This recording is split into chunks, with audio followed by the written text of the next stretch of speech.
Matt Conner's muted, so I'm going to take the intro. This is the Arrowhead Addict podcast with Matt Conner and Sterling Holmes. Matt Conner, not the best with technology, but fantastic with Chiefs takes.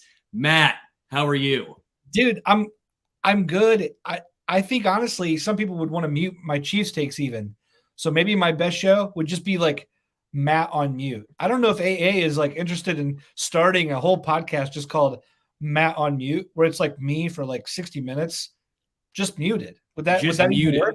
I kind of like it, just Matt on mute, because you could also use Verderam and just Verderam just doing the hand gestures, and you know he's being very New York, but you just can't hear it. So Matt on mute really works on two different situations right there. I'll just put different beanies on and just like quietly mouth my bad takes and then change a hat. I think that works out great.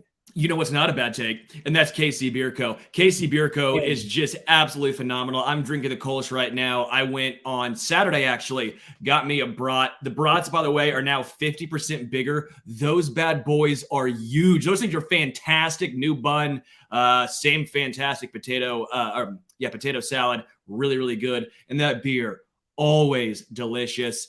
KC Beerco, best sponsor, best beer. If you live in the Kansas City area, go down, take a trip, go to KC Beer Co. It is truly just fantastic. But yeah, drinking the Kolsch right now. Great on a little steamy day in the house. Turn the AC off. We're cruising in here. Hey, Sterling, by the way, viewers want to know, I want to know, you're looking smoother face these days. Can you update us there before we get into Chiefs?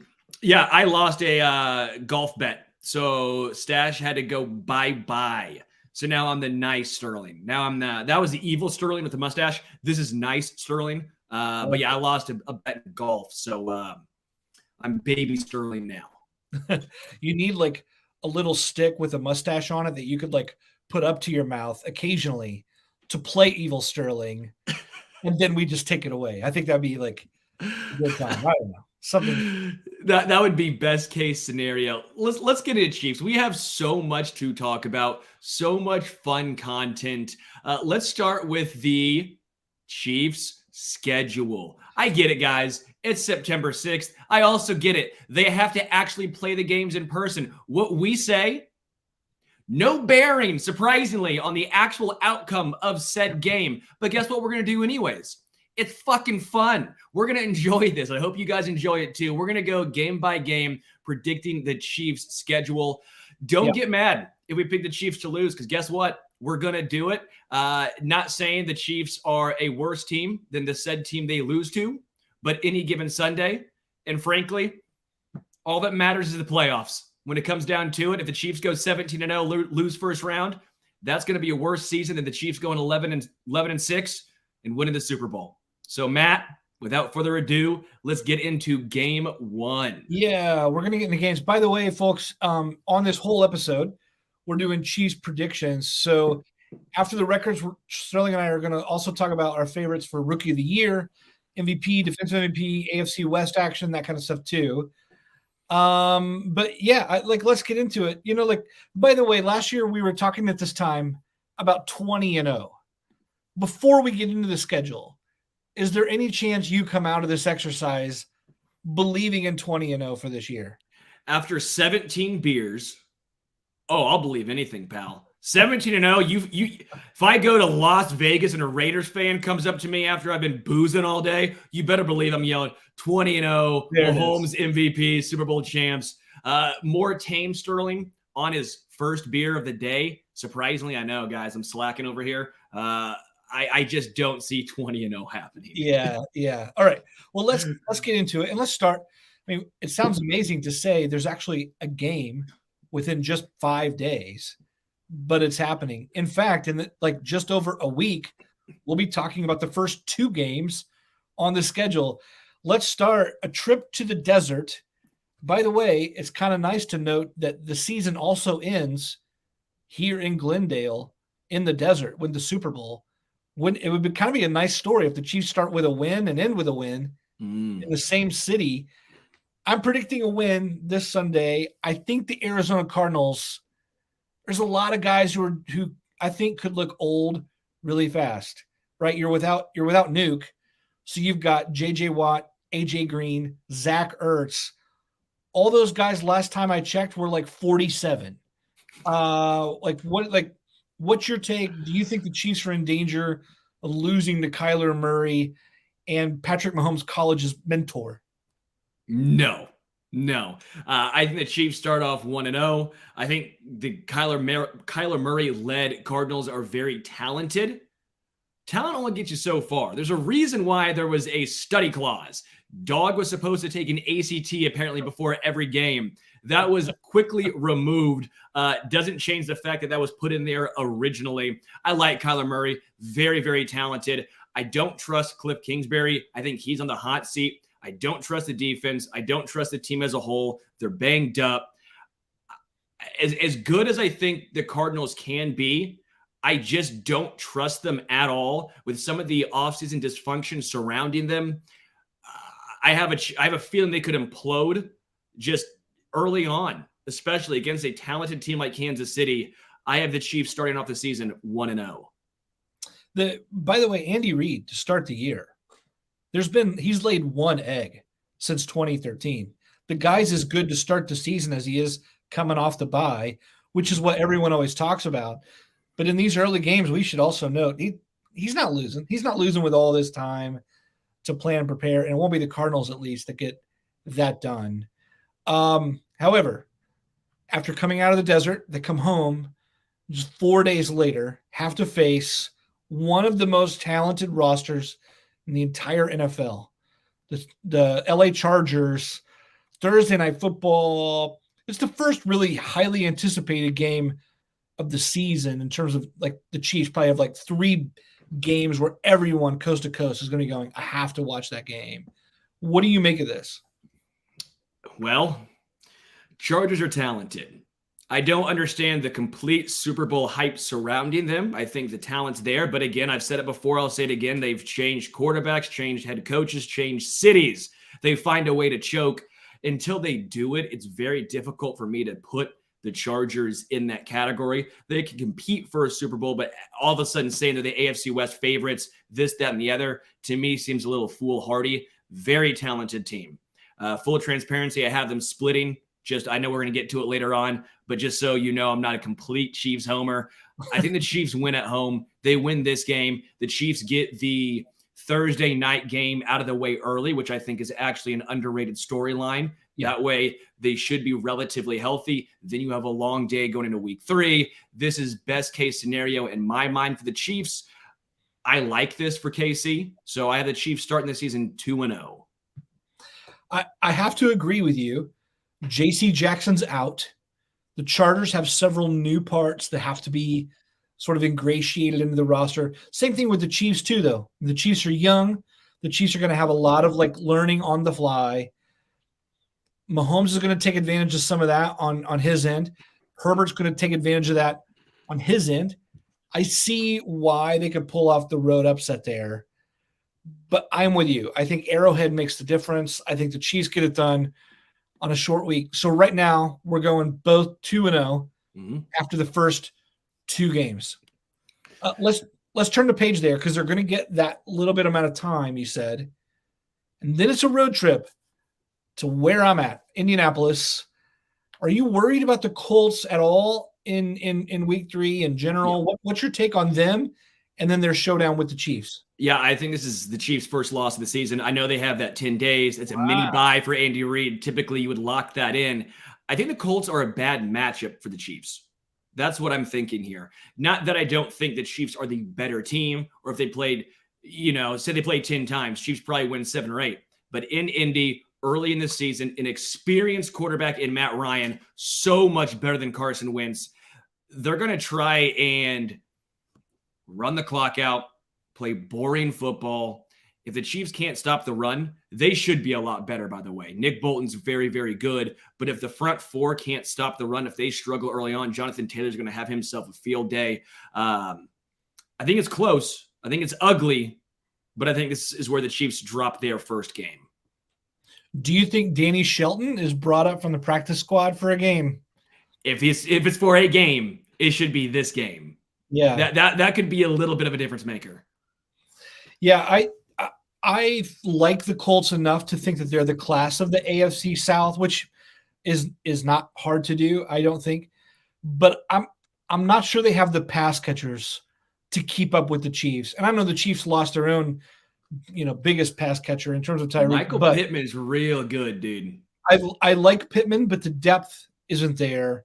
They're going to rely real heavily on Alec Pierce, who was just taken the second round before Sky Moore, by the way. I just think, I like Matt Ryan, but the chemistry is not quite there yet. The number of pass catchers aren't proven yet. It's a young group. I think KC can pull away in terms of the total points they score. Well, let's move on to week 4, because then we get back into one of the holy shit matchups on the schedule here at Tampa Bay. By the way, this is the third of fourth on the road to open the year. Tom Brady waiting on a Sunday night. Do you have the Chiefs going to 500, or do you think they're going to win 3 of their first 4? I have them going to 500. Again, if you hear what my final schedule is, you'll understand. They got to lose some games somewhere, and I think this is a tough one. Going to Tampa against Tom Brady, who's been called death, been calling old. Tom Brady's going to be pissed, just how Mahomes is going to be pissed. But I don't necessarily think that makes a massive difference. I hate the chip on the shoulder mantra, because every single NFL player, they're playing for something. They always are. It doesn't matter if some fan calls them out, someone in the media calls them out. They're playing for something. That's not the difference maker. So people are calling out Tom Brady. I don't think that makes a massive difference.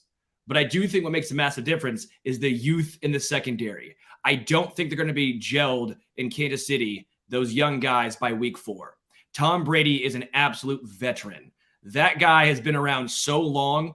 He knows how to take advantage of the youth in Kansas City secondary. That's what I think happens early on. If this was played week 14, could be completely different. But week 4 in Tampa, Tom Brady against a ton of youth and inexperience, tough to go against Tom.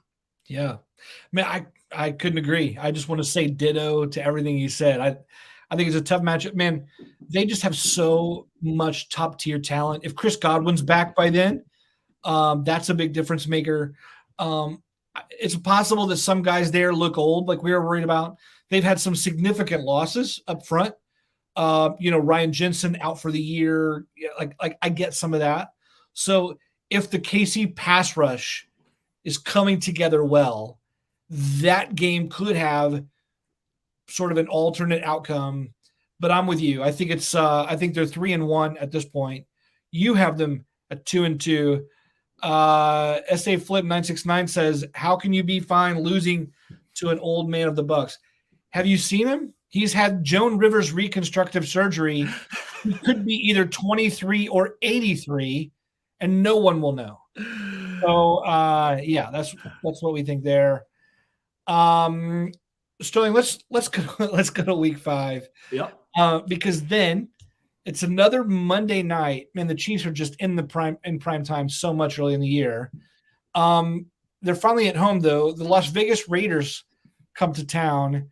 The Raiders are hoping to take another bus tour around Arrowhead, just in case they didn't see enough of it the first time. Are you worried about Josh McDaniels and this new sort of all-in Raiders team with Devontae and company? I'm playing roulette, and I'm throwing it all on red. Chiefs over the Raiders. I think they're a better team, the Raiders are, because Devontae Adams, Derek Carr is one of the most underrated quarterbacks in the NFL, almost threw for 5K last year. They're going to take time to gel. Devontae Adams thrived with that back shoulder throw with Aaron Rodgers. I mean, their connection was just phenomenal. That's not something you get in a couple weeks. That's something that takes time, years, to just completely maneuver. So that's going to be a difficult storyline that I think is not getting talked about enough. Also, the offensive line of the Raiders went from a, top 5 unit 2 years ago to being bottom 5 potentially this year. I don't trust the Raiders offensive line. Chiefs D-line should. Now that's a big quote there, or a big asterisk, should dominate the Raiders O-line. I just don't think the Raiders are as good as some folks in the national media are saying. I think they actually took a step back, took a step back on the offensive line side and some on the defensive side, even though their weapons as a whole got better. It's like the sexy names got better, but the stuff that actually matters may have gotten worse. So I'm going to go Chiefs over Raiders here. Yeah, I mean, Mike Mayock, John Gruden, whoever was in charge of those personnel moves, they left the Raiders completely thin. I just don't think any sort of depth is there. You could say, "Oh, Chandler Jones," but you're getting third team mid-30s Chandler Jones at this point. They traded for Rock Ya-Sin, who I think is a good corner, but then they traded Trayvon Mullen for nothing. They just have no depth. The defense is lacking at several spots. The Raiders are too top heavy without even having all that good top heaviness. By the way, what happened to Darren Waller, as in the third best tight end in the game last year? There was some injuries, but there was also some inconsistency. And suddenly Mark Andrews is like, get out of my way. If Waller can't come back this year, does it really matter that you've added Devontae Adams if you subtract the kind of target that Waller was? It'll be interesting to see how he returns this year and then tandems together with Adams and Renfro. But I'm out. Chiefs 4-1 by my count at this point. Now we're here. Bills game, don't want to talk about it. Chiefs lose this game. It's going to piss me off, and I'm not going to be happy about it. So I'm just going to go ahead and say it now. Chiefs are 500 again, 3-3. You think they lose to the Bills? Yeah, I'm not happy about it, okay? I just don't see it. I don't get it. They didn't do it. I mean, I understand. It's also the regular season. Yeah. But the Chiefs got destroyed by the Bills that first game. I was there. Yeah. Bills dominated. Yeah. Playoff time, Chiefs won that game. It was close.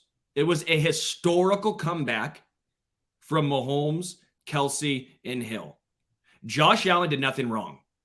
That was a blunder, if you want to say that, from the coaching staff. But even there, I don't know if I can say it's a blunder because that never happens. Unless you're App State in North Carolina this past Saturday, that does not happen.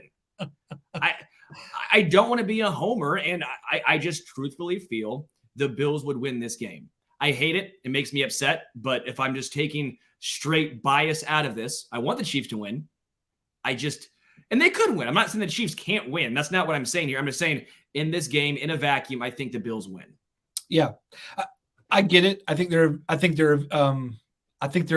a very good team. Obviously, they have one of the NFL's best rosters, top to bottom. I'm going homer on this one. I'll just use that as my reasoning. Screw it, whatever. Then I don't even have to explain myself. I think the Chiefs are 5-1 after 6 weeks. You're sitting at 3-3. Let's move to week 7 and 8. Let's go to 7 before the bye. Now, here's where I think they get their second loss. They're going to San Francisco. I'm a believer in Trey Lance in getting it done. I don't think he's Mahomesian by any stretch. I think he's going to put his name on the map.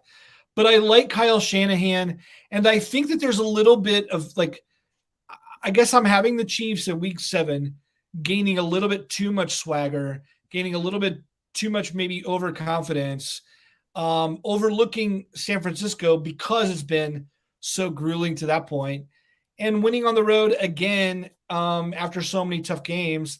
I just think the Niners are a really solid team, and I think the Niners could eke one out here. I have them at 5-2 heading into the bye. What do you think? I'm a massive Trey Lance supporter. Okay. In San Francisco. I have Trey Lance as a top 10 quarterback this year when everything is said and done. He's better than Jimmy G. The reason being is he has great legs. Not saying he's got good looking legs, but he's good with his legs. I mean, they are they are pretty good looking too. Cannon for an arm. I think he'll progress on those short in routes, those 4 or 5 yard curls, slants. I have the Chiefs reeling off a lot of wins late. I have them sitting at 3-4. I think the defensive side of the ball, it's going to look tough early on. I truly think they're going to struggle early on. When the Chiefs won the Super Bowl, remember when the offense or the defense looked just horrid in its first half of the season, and then they looked incredible? Yeah. I really feel like that's what we're going to see this year. And I'm just telling folks, if the Chiefs start 3-4, do not panic. This was a tough part of the schedule. First 7 games is just brutal. And let me point this out here. Everyone keeps talking about how the AFC West is this behemoth and how it got so much more difficult and how the Chiefs are going to struggle. It's more difficult for every single team in the AFC West. It's more difficult for the Chargers, more difficult for the Raiders, more difficult for the Broncos. It's not just harder for Kansas City. It's harder for everyone. I think the AFC as a whole is by far the best division. NFC, I don't think, is very good in comparison. So there's going to be a lot more parity, in my opinion. It also helps the Bills play in a JV division. Yeah. Right? Truthfully. So the Chiefs at 3-4. In the game. Sorry, I can't help with that. I just have the Chiefs with a slow start, 3-4, and then they'll start to roll off some dubs. Okay. I will say this. I think that they lose in San Fran. You think they lose in San Fran too, but it did occur to me, San Fran's Trent Williams, best in the game of any offensive lineman at any position, right? Other than that, though, Laken Tomlinson leaves in free agency. Alex Mack retires. Mike McGlinchey on the right-hand side went out last year with a quad injury, is back this year, but is still hurting.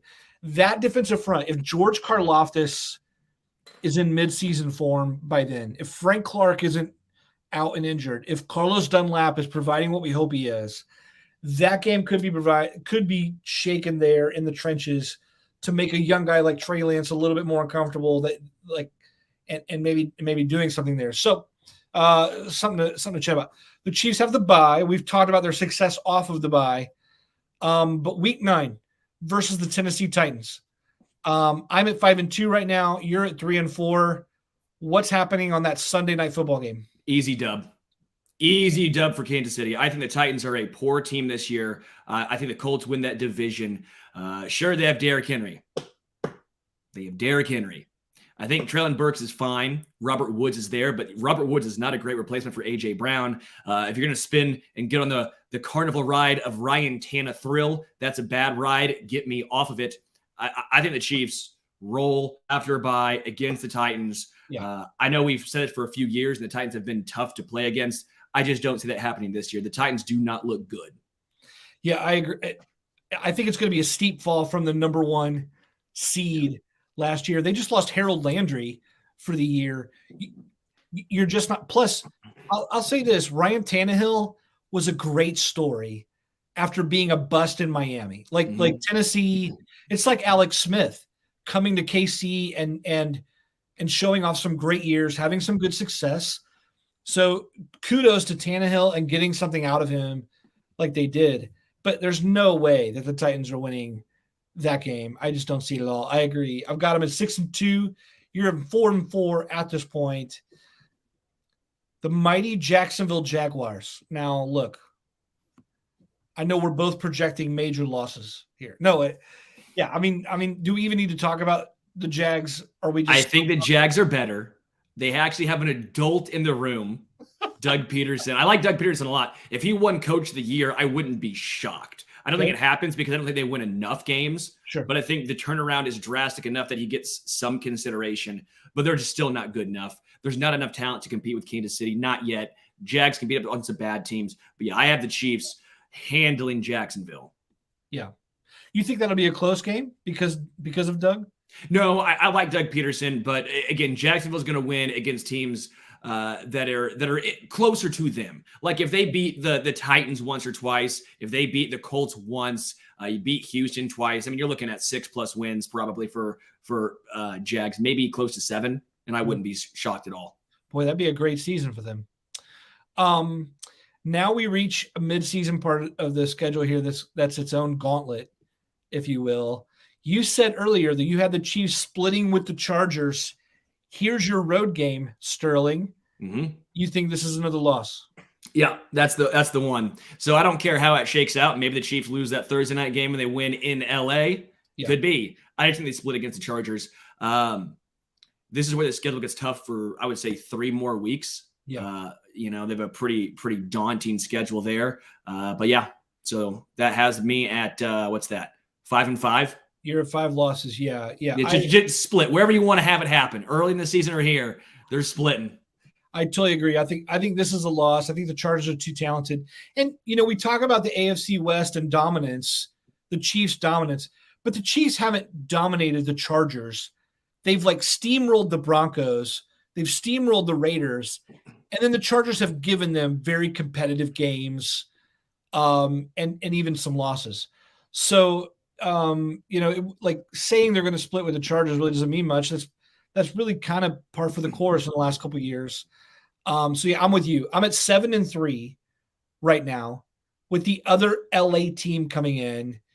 What do you think of the Super Bowl defending champion Rams?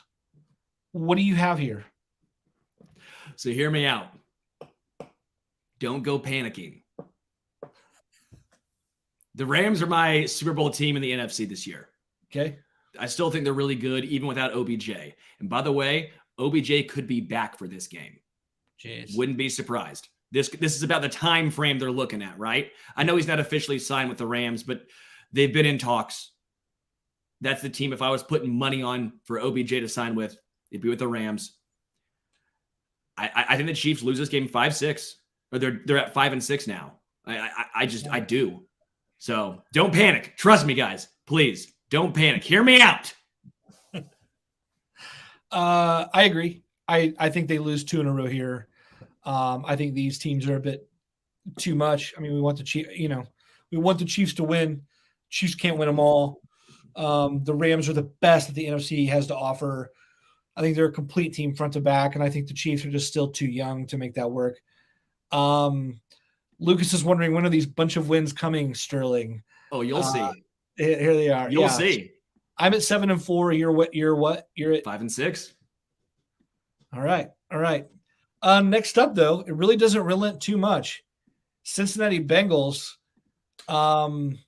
What's your take on this week? Do they turn the corner against last year's AFC champs? They win. I think they handle business against the Cincinnati Bengals. I do not see them losing again. I don't think the Bengals are as good this upcoming season as last year. Nothing against the Bengals. I am taking absolutely nothing away from their Super Bowl run last season. They earned that, okay? Things broke their way, but they earned that. Chiefs, that defense is gelled at this point. This defense is going to look legitimate at this point. I think the Chiefs easily take care of business against the Bengals. I don't know that I would lean into easily there, dude. But at the same time, I agree that they needed a complete meltdown from the Chiefs to advance. You want to give them more credit than I want to.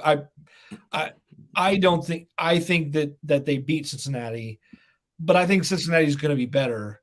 That's a young team. That is a young team who are going to continue to get better and better. So I think the Chiefs win, but yeah, I think it's a close game. I think it'll be a thriller. My worry, my hope for the Bengals and good football in general is that Joe Burrow can stay healthy. Sure. But I just, I don't know. Will he be healthy all year? I hope so, but who knows how that'll go down. It's kind of crazy that we haven't even brought up the Denver Broncos yet, and we're through week 13. But here we are with 2 of the final 4 games of the year. The Chiefs have beat Denver every year since 1871, and Lewis and Clark were something to talk about on the nightly news. Are you worried at all about Russell Wilson? Is he riding anywhere but into the loss column? What are you thinking there? If this was early in the season, I would say he has a better shot. But Russell Wilson, every single season, it's a tale of 2 halves. First half, Russell Wilson, oh my gosh, could he be an MVP candidate? Second half of the season, oh my gosh, is his job going to get taken? Russell Wilson is just, it is what it is. I like Russell Wilson. The Broncos got better. They did. There's no denying it. They're still not a great team. It's not like the Broncos all of a sudden with Russell Wilson are going to be Super Bowl contenders. I think they might make the playoffs. That's who they are. The Chiefs take care of business against the Broncos. The Chiefs have won against Denver Since 2015, if you're a Royals fan, I am. It's depressing, I know. Think how long ago that World Series was. That's the last time the Broncos beat the Chiefs. Until they do it, does not matter. Kansas City rolls over Denver. Yeah, no one's going to disagree with you here. I don't even need to worry about it. At some point, the Broncos will break that streak. I'm not predicting it though. They're going to have to earn it. It's just so silly. Anyway, yeah, we're both rolling over that one, even though that's a road game and it's on Sunday Night Football. The following week, boy, the schedule starts to look really delicious down the stretch run. I mean, this is I think we walked into a pastry shop because there's so many cupcakes here. At Houston Texans on a Sunday, I'm assuming it's just going to look like Arrowhead South down there, with probably the number of tickets sold and playing Houston in December. Who's even Case Keenum's son is probably. No, stop. Davis Mills is solid. Don't you rip on Davis Mills. It's no difference. Chiefs roll over Houston. I like Brandon Cooks. I like Damian Pierce, the rookie running back for them. I do like Davis Mills. I do. They're not good enough. They're a 5-win team tops Houston, and they're not beating Kansas City. We can stop with that. We'll go to Seattle. Drew Lock is going to be starting at this point. I think Geno Smith, they'll learn their lesson. They know the ceiling with Geno. It's maybe 6 wins. Sure, Drew Lock might not get you 6 wins, but he might get you the first overall draft pick. The variance with Drew Lock, I think, is enough that you want to at least roll with him. I like Drew Lock a lot, by the way, Mizzou guy. But again, let's go with it. Chiefs doesn't matter if it's Geno or Drew. Chiefs win that game against Seattle. What do you have? Yeah, there's no way. There's no way. I think Seattle found some nice parts in this recent draft. I think, they're Charles Cross, our new left tackle's legit franchise tackle, which is hard to find in today's day and age. But yeah, I mean, the Seahawks are going to suck for years to come. They know they're a long-term rebuild.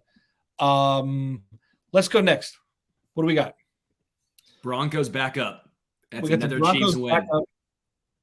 And then finally the Chiefs in with the Raider. So we both have the Chiefs winning out in their final 6 games. Is that right? Correct. Yeah, the Chiefs beating the Raiders again. They move to 11-6. Again, I told you guys, stick with me here. You all were calling me a hater, losing credibility. Chiefs at 11-6. That's a good season with this schedule. They won the games they're supposed to win. It's going to be a difficult season. And guess what? That's with them going 5-1 in the AFC West. You know what that means? They keep the crown. I have the Chargers also at 11-6 this season. But guess what? They're going to fall. They go 4-2 in the division. Chiefs 5-1. Chiefs win the AFC West. There you have it. I had the Chiefs at 12-4 before this game, and I was getting ready to pencil in a pretty easy 13-4. But it occurs to me if the Chiefs are in great position at that point, the Raiders might be facing Chad Henne and the Chiefs' second team as they prepare for the postseason if they have a first-round bye locked up. So it's possible the Raiders win this game as a gimme from Andy Reid, who's looking at the postseason and could care less about Week 18. But if everyone plays, I'm going 13-4 for the Chiefs. Now, Sterling, both of our Chiefs teams are making the postseason. Where do you have them going? How far? And if not the Super Bowl, then what? Ooh, I would say I have them at 11-6. Have them in the playoffs. I believe I had them as the 3 seed. I think the Bills are the 1 seed because their schedule is easy. I have the Ravens as a 2 seed because I think they're getting overlooked. I'm not a massive Ravens guy, but they're a good regular season team, right? I don't think the Ravens are this spectacular playoff team. They just don't feel like they can come back against high-powered offenses. That's not how they're built. But they always seem to do very well when healthy in the regular season. I expect Lamar Jackson to be healthy this year. They were rolling. They almost made the playoffs last year without Lamar, with a third-string quarterback going for a game or two, even when Tyler Huntley was out. So I think the Ravens with a relatively easier division. I think the Bengals are good. Steelers are a good team with zero quarterback. I just think the Ravens have an easier schedule in Kansas City. I have the Chiefs in the AFC championship game again. This time, though, not hosting. Not hosting. And okay. So you have Chiefs making it all the way to the AFC championship game, but losing on the road is what you're saying. You nailed it. Okay. I'm not happy about it. See, you can see I'm not happy with this. I'm trying to be as unbiased as possible. I like it. Very hard. I respect that. You're doing the hard thing. You're giving the crowd not what they want. You're the old band playing, we got a new song for you guys tonight. And the whole crowd's like, where's the hit? And you're like, I'm playing what I want anyway. I respect that. Trust me, this internal turmoil going on right now is not fun. The Chiefs fan in me is trying to punch myself right now. It's a very difficult fight. Imagine going to see Twisted Sister in concert, and he said, Dee Snider says, I just wrote a new song. Here we go. You're like, get out of here, Dee. Get out of here. I think the Chiefs rolled all the way to the Super Bowl. I'm totally being a homer here. I'm not a believer in the Bills. I'm not a believer in the Bengals. I'm just in it. I'm in it. For the depth and the youth, I just think the Chiefs have significantly raised their floor, and that's what burned them in several games last year. So I'm all in. Chiefs in the Super Bowl, and we'll see what happens. By the way, Lucas, very funny. I like Sterling's predictions as much as I like listening to the Eagles. Very, very funny. I like that comment. But you also had the Chiefs losing to the Bills in the AFC Championship game. Does that either mean you like the Eagles, or are you just trying to rip on me? Because I'm not a fan of that. Come on now, Lucas. You guys need a peaceful, easy feeling. All right. Between the two of you, whatever's going on. Frankly, I appreciate all the comments. Again, none of us are going to be right. We have no idea. The games have to actually be played. Chris says, I can't wait for Rita Mahomes to prove you wrong, Sterling. Trust me, I hope they do. I'm not betting against Kansas City. Having them go to the AFC Championship game in a season where they are reloading, where this is the 10th youngest roster in the NFL, I don't think that's me being disrespectful to Kansas City. I'm not counting them out. I have them winning the AFC West for a 7th straight year. I just think it's a lot more difficult. I think the youth will see some struggles, especially early on. Again, I just think the Bills have an easier schedule. They'll get home field advantage. That's just my personal opinion of how this season plays out. But who knows? Fucking the Jets could go on a run. Every quarterback could get hurt except for, who is it now? Zach Wilson, the dude who plays in Disney movies. Disney movies. Hey, I'll say this to Sterling's credit. If the Chiefs are going to lose and fail to come up with any sort of like major postseason run, if they flame out, even if they make it to the AFC Championship, flame out, whatever, this year we will probably be able to look back and identify, we should have seen this coming in advance. Because you're right. There are legitimate reasons why they shouldn't make that next level, because you lose Tyreek, because you've gone very young, because some positions are still thin, like defensive line and corner, like all those kind of growth areas. In the end, we could look back and go, we should have seen that coming. It was very easy. If the game is won and lost in the trenches, you can't come into a season leaning on Frank Clark to play 17 games. Like, maybe that will be the script that we end up saying. Right now, we're able to kind of look at it through rose-colored lenses and see that's the case. So, Sterling, let's move forward here, because we're talking about all of our predictions. But I'm interested in Chiefs Player Awards and what you think. Should we start with like big awards, or should we start with like little awards? Let's go big awards. Let's start from the top. Okay. The most valuable player. I mean, is it silly to even ask this? Is it possible for another one? Who do you have for the Chiefs MVP this year? Mahomes. I think Mahomes is going to be a top 3 MVP candidate in the entire NFL this season. It's going to be a little different than we've seen before. right, without Tyreek Hill. I don't want to say it's a death by 1,000 cuts because I don't think that's going to quite be the mantra here. You still have MVS, McCall Hardman, who stretched the field. Travis Kelce is an absolute, I don't know, buffalo / rhino / gazelle. Dude is just a unicorn. And then Juju Smith-Schuster, I think, is going to dominate in that, 5 to 8 yard range. If Juju each game had 7 catches for 70 yards, 6 catches, 65 yards, that feels like he's going to slot in almost every single game. But Mahomes is going to be the orchestrator behind all of this. He's going to be the leader, the captain. He's going to do a great job spreading the ball around.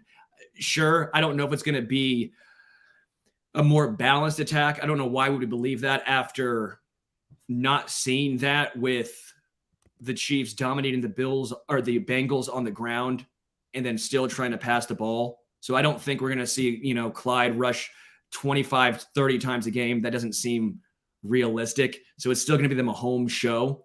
And if he throws for over 5K yards, I would for sure believe that. Yeah, I'm with you. I've got Mahomes as my Chiefs MVP. I love that the Chiefs have already grown accustomed to not having Tyreek do everything deep that they want to do. Like last year, the league adjusted. You saw too high safeties, every game, shutting down what the Chiefs really wanted to do in the passing game. I think Mahomes went through some of that adjustment last year. Now he has new personnel to adjust to as well. But I think Andy and company know what they're doing. I think they went out and got the weapons they did on purpose. I think this is going to be great. So, yeah, I think Mahomes has a stellar year. And, yeah, future Trunks, however, says Harrison Butker will be the team MVP, kicking the Bills in the offseason after their overtime in the AFC Championship. That would be amazing. The first kicker, Harrison Butker, Chiefs MVP. You heard it here first from future Trunks. I love it. If he can hit from 70 yards, like that, I'd sign up for a season of that. Who is your defensive MVP? Nick Bolton. Nick Bolton's going to dominate. Nick Bolton is going to lead the team in tackles, potentially lead the NFL in tackles, going to be up there in tackles for loss. He burst through the line. He's improved drastically when it comes to his coverage, his pass coverage. Nick Bolton is becoming an all-around superstar defensively. He is extremely intelligent. He's going to get the entire defense in place. Nick Bolton is going to be the guy that the Chiefs defense learns and leans to. It's crazy. It's only going to be a second year. Very high on Nick Bolton. He is my Chiefs defensive MVP. Love it. Love that. I'm going Chris Jones here but I want to say this. I'm bullish on Frank Clark. I think he's going to show up big. I think Karlaftis shows up big. And because teams are going to learn that they have to respect those edges, I think Chris Jones is going to feast in the middle like we've been dying for him to feast in the middle for years in Kansas in terms of like statistical production. I think Chris Jones is going to put together a campaign and the sort of numbers that people are going to be saying, hey, here's a guy who deserves merit for defensive MVP overall in the National Football League. And if that's the case, this front line is going to be something significant. So I'm bullish on all those guys. I say that word a lot, like you say sunk cost. I'm bullish on sunk cost. But yeah. You're the most excited on Frank Clark of anyone I've ever heard, by the way. I am so in on Frank Clark this year. I'm a believer in his transformation. I think they brought him back for a good reason. I totally get why people are down on him. I get it. I understand why he has his several detractors. I get why people think it's a waste of money. I get some of that. But I'm in. He delivered one championship. Mm-hmm. And we all should be grateful for that. And I think he can deliver much more. I don't think we're talking about Frank's value in past tense, but we'll get to this in just a second. So who's your rookie? There's 10 drafted rookies on this team. I'm assuming one of those is your rookie of the year. Surprisingly, yeah. Yeah. No, I'm going to go with George Karlaftis. I really think Karlaftis is as high as you are in Frank Clark. That's how high I am with George Karlaftis. He was the guy one of the Chiefs to draft in this past year's NFL draft. I was glad they went with a more polished player, right? You know, everyone was saying Boye Mafe or maybe a more developmental guy. The Chiefs have not shown any sort of tendency to develop edge rushers currently. Great job at corner, right? But they've really struggled with edge guys. So getting a more polished week one ready type of player, I think is going to pay dividends. He looked really good in the preseason. I do think he can learn from Frank Clark. I think that's obviously a positive there where Frank's the mentor leader. But I think George Karlaftis is going to have a hell of a season. Where do you think he finishes in terms of like pressures, sacks? Man, I'd probably say right around 8 to 10 sacks for Karlaftis. Boy, that'd be a hell of a season. I think he has the second most sacks on the team behind Chris Jones. Wow. I think Dunlap, depending on how many games Dunlap plays, might be third. Again, I'm not super high on Frank Clark. I like the words. I like what he's saying, but I've been fooled many a time by him, thinking he's going to turn that corner. So until Frank does it, I'm going to go with Karlaftis. I'm very high, though, on George Karlaftis. Again, this is why the Chiefs going 11-6 this year. This is more of a youth movement. I think the following season, the Chiefs are going to be just incredible for years to come, especially defensively. This is the first glimpse we're going to see of this youth come together. I mean, I'm truly so intrigued about this upcoming season. Yeah. My rookie of the year, I got to go Trent McDuffie. I have loved this kid for a long time. I think he's going to have an outstanding future. I loved Marcus Peters. I loved grabbing a cornerback out of Washington in the first round, and I love that they did it again. This guy's not Marcus Peters. He's not a risk taker and you know, some kind of ball hawk who's going to like give up the yards and then change the game later with a game-altering play. He's going to be the consistent, instinctual guy shutting down his receiver, shutting down his area. I just think fans are going to love him and go, holy hell, we have not had this high of a ceiling in the secondary for a long time. I forgot what that looked like. I think McDuffie's going to remind us all, we were used to Charvarius Ward's top end play being the best that we could see anyone play or something like that. Don't you hate on Charvarius Ward? I'm not hating on Charvarius Ward. I'm just saying we haven't seen a truly high ceilinged player there play consistently. We've seen bursts from L'Jarius Sneed that you're like, holy hell, he's playing about as good as anyone right now. But I'm talking sustained ceiling. We haven't seen it. And McDuffie's going to remind us of that. I also want to point out, and let me know your thoughts on this, the fact that we've not been talking about McDuffie a ton, just national media, local media, that's a phenomenal thing. And you want to know why? When you normally talk about first-round cornerbacks, early cornerbacks drafted, it's typically because they're getting burnt. You know why folks talk about Eli Apple? Eli Apple. I mean, come on. I mean, sure, Jalen Ramsey, but that's the elite of the elite, right? If you are the elite of the elite, you will get talked about if you're a cornerback. If you're not the elite of the elite, typically you get talked about because you are getting burnt. I love this about Trent McDuffie. And do you agree with that sentiment, I guess, right there? Yeah. I think it's great. I think it's right on. I think he's going to just steadily do his job. He'll learn. He'll take his lumps like anyone else. I think Tom Brady, I think the league's best corners are still going to be able to catch these guys and in the occasional mismatch, you know, like doing what they will with pre-snap reads, their eyes in the backfield, etc. Yeah, but you know, McDuffie's going to learn and grow. That's kind of the theme of a lot of these rookies too, by the way. Let's do this. Who do you think is going to be the most improved player on this year's Chiefs team? Most improved. I'm going to go with Willie Gay Jr. And most improved because we're going to see a lot more of him. I think he's going to be a legitimate 3-down linebacker now. Incredible in pass coverage, so athletic. I think it's coming together just as far as mentally being there. He's grown in this Spags defense. We heard, obviously, when Verderame and Patrick Allen had on Brett Veach, which was an incredible interview with Brett Veach, how he wanted Nick Bolton drafted because he thought that they would play well together. And I believe that. Their playing styles are incredible. They match up very well. They're going to play off each other. And if I have Nick Bolton as a defensive MVP, I have Willie Gay Jr. as most improved. Those two are going to be a force. Love it. I do. I love those two.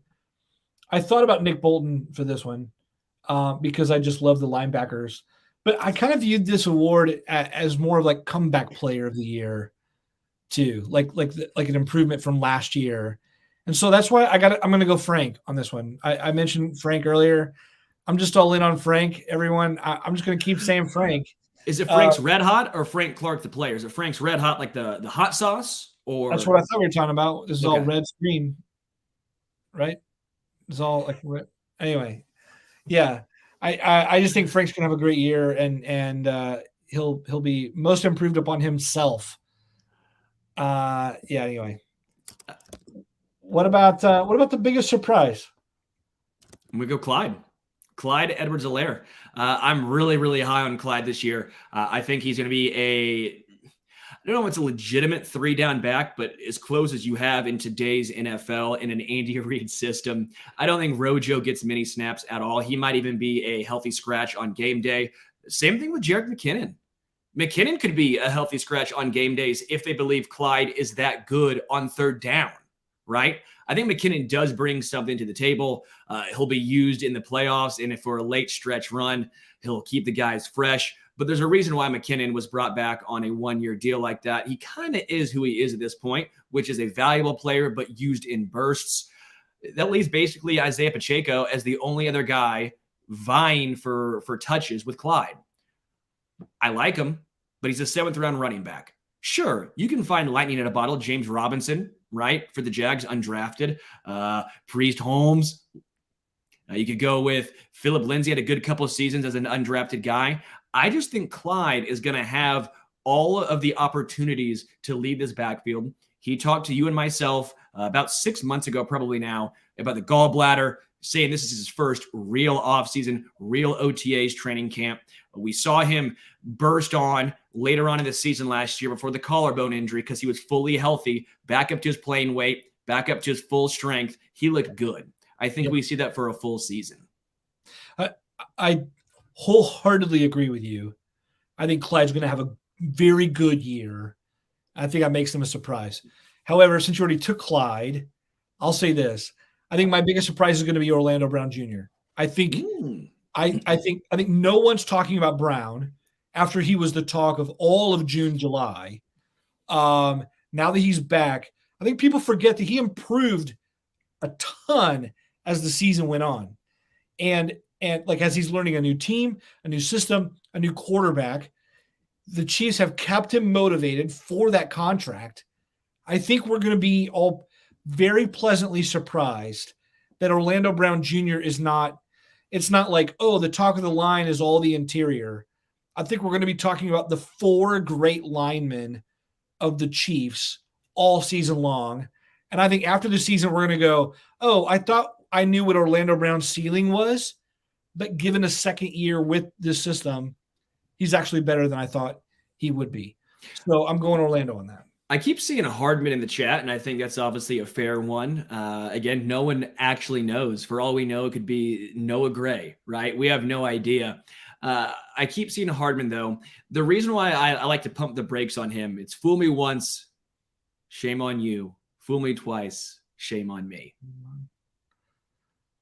What about Frank Clark? Fool me 3 times. Well, that's still on me because I said fool me twice was me, so 3 times has to be me. And why am I keep getting fooled? How am I this much of a sucker? Like, how am I this much of a sucker if you keep fooling me? If you fool me 4 times, you fool me 4 fucking times, that's definitely on me at this point. Okay? You fool me 5 times, that's on you. I'm obviously not understanding the question. If you fool me 5 fucking times, that's on you because you're taking advantage of me. That's what's happening here. But no, Hardman, I think he is who he is. He's going to be a good player, a role player, but a good player. He'll be used in certain situations. He'll be used in certain play calls. When they get him the ball in space, he's incredible. But he's not a great route runner. We've not seen that from him so far. And it'd be a little bit too much faith in my eyes to say he's going to break out after I thought he was the past couple of seasons. I can't just keep putting my eggs in that basket. Sure. You're kind of talking a little bit disappointment. I've got one more player award, if you will, but this is the bad one.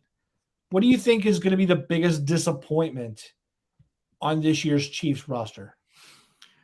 The reason why I'm going with this player is strictly from a playing time perspective based on what I think the majority of fans believe. Sky Moore. I think Sky Moore is going to be one of the best receivers for a long time. I'm not saying he's going to be a top 10 receiver in the NFL, but he's going to be a legitimate guy for the Kansas City Chiefs for an extended period of time. I think that happens next year, not this year. I just don't think the opportunity is going to arise. I think Juju, MVS, and McColl, they'll have a stranglehold on the top three. I think we might see a decent amount more 2 tight ends, 13 personnel. Maybe they do run the ball more, but I think Clyde gets a lot more targets in the pass game. I really, really like Sky Moore. Don't get it twisted. His footwork, his route running is top notch. He's got Johnny Benchian hands, right? Those things are freaking catcher's mitts. Very excited in Sky Moore what the future holds. Again, I just don't think it happens this year. I'm going to go with Juan Thornhill on this one. And I would love to believe that Juan is going to be the guy that we want to see, especially after that first year. But, and Juan came out and predicted an all-pro season for himself.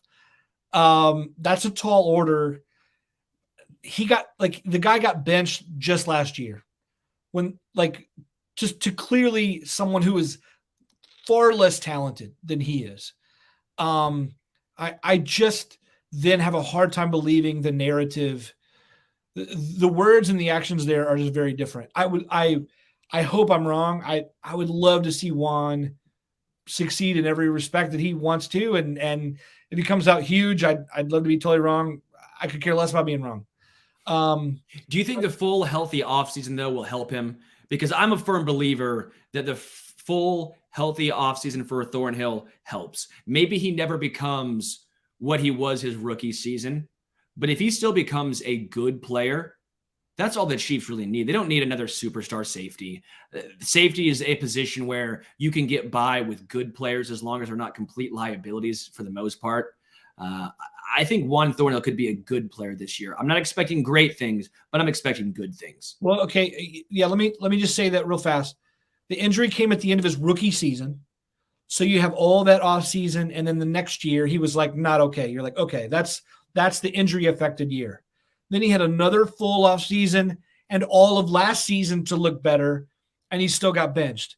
So now he's had another off season. I think I'm kind of over the injury narrative. Mm-hmm. If the injury just changed him forever, like some guys are never the same after a major injury, I could agree with that scenario.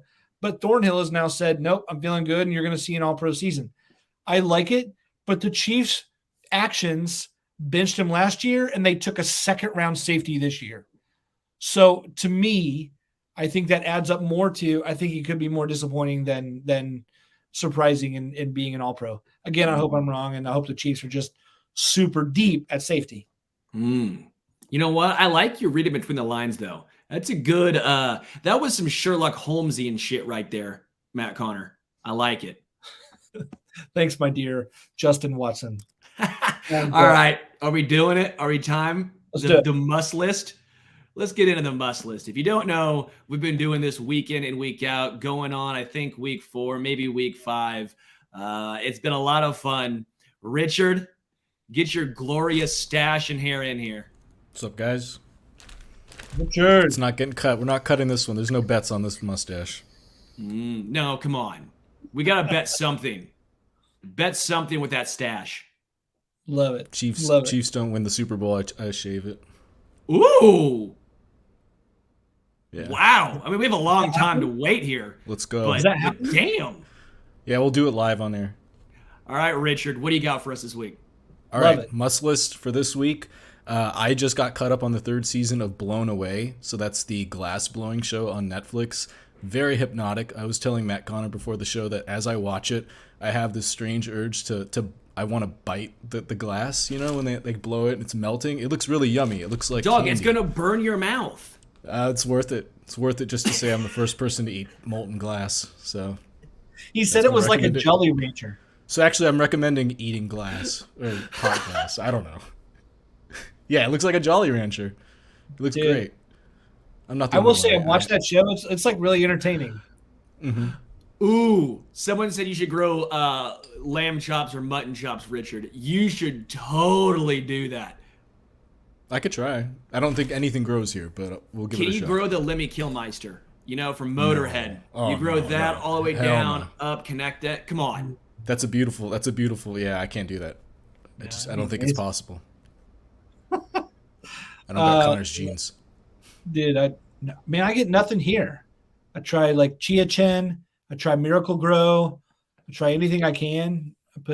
Sometimes I put mustard on it. Just put mustard on it. Anyway, hey, my must list for the week. So I read Tolkien growing up. Amazon has that new Lord of the Rings series, Rings of Power. I don't know if you guys are into this kind of thing or not. I love the Peter Jackson movies, not the Hobbit movies. Those got like a little willy-nilly for me. But dude, man, this new Amazon series, like, it just nails it. I'm having a ton of fun watching these first couple episodes. So yeah. So we both went what to watch. Sterling, you got something to watch, or what's your must list? My must list is One Hot Minute by the Red Hot Chili Peppers. It's the forgotten album by the Chili Peppers. Everybody, they like to forget, right, about when Dave Navarro joined.